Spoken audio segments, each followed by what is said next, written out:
22h17, bienvenue dans Week-end Direct. Plus de 600 pompiers sont toujours actuellement mobilisés dans le Gard et plus que jamais d'ailleurs, puisqu'on l'a vu tout à l'heure avec notre reporter sur place. Eh bien, il pleut de nouveau de manière très intense avec des orages qui accompagnent ces fortes précipitations. Je précise aussi qu'une personne est toujours portée disparue dans le secteur de Pont-de-l'Hérault où des recherches sont menées par les pompiers. Regardez. Tout est là dans la rivière. Ouais. Et en fait, elle est quelque part là dans le lit. Alors à savoir que moi j'ai subvention du G7, j'ai aussi 2 plongeurs qui sont équipés complets, potentiellement aussi nécessaires. Si on la localise, voilà. Porte-parole de la Fédération nationale des sapeurs-pompiers de France, j'aimerais qu'on explique et décrypte avec vous ces images et cette séquence que l'on vient d'entendre.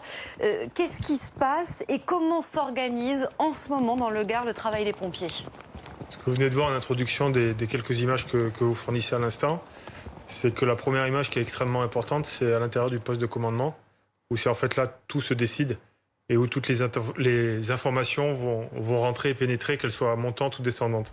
Quand on dit montante, c'est faire le relais au niveau des préfectures, au niveau des communes, au niveau des maires.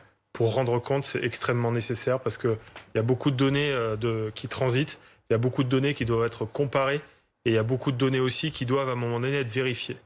Et après, derrière, vous avez une information descendante. Par rapport à un doute, par rapport à une notion de victime, on va dépêcher du personnel sur place. C'est ce qui se passe avec ce que l'on voit actuellement. On voit des binômes, même parfois des quadrinômes qui vont se dépêcher sur place pour pouvoir lever des doutes.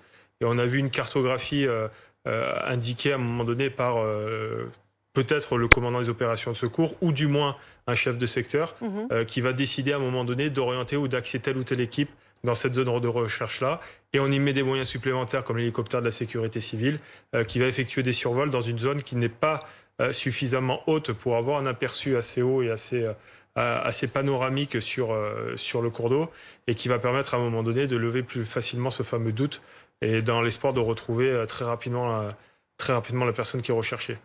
Bonsoir Gilles Berthézen, vous êtes premier adjoint à la mairie de Valrhog qui se trouve dans ce département du Gard, mais précisément vous n'avez pas pu vous rendre à Valrhog ce soir, c'était inaccessible.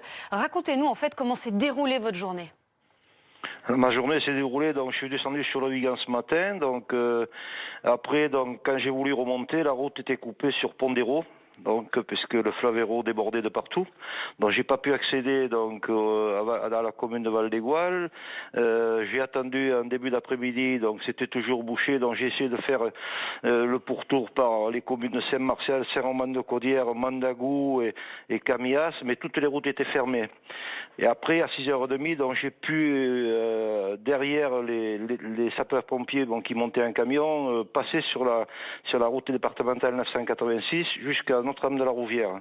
Et là, je me suis aperçu que c'était un désastre complet. Bon, il y a des ponts qui sont prêts à tomber. Donc, il va y avoir d'énormes vérifications à faire sur ces ponts qui desservent les hameaux, notamment sur la commune de Saint-André-Magincourt, mais également des vérifications à faire sur la route qui dessert Pont-d'Hérault à Valrhog, où il y a des ponts qui sont prêts à céder. Donc, je vous avoue sincèrement que, étant natif de Notre-Dame-de-la-Rouvière, et j'ai actuellement 65 ans, j'ai jamais vu ça depuis ma naissance.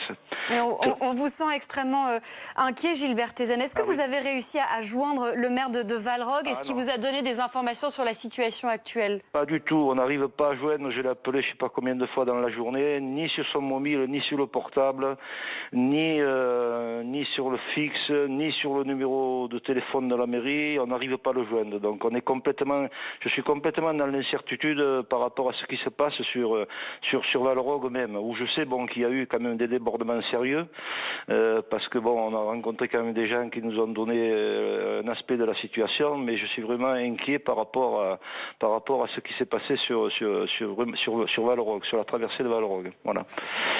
Merci beaucoup pour votre témoignage, Gilles Berthézen. Et surtout, n'hésitez pas à nous rappeler ce soir, bien sûr, sur BFM TV, si vous avez de nouvelles informations et si vous arrivez à joindre le maire de la commune. Merci d'avoir été avec nous.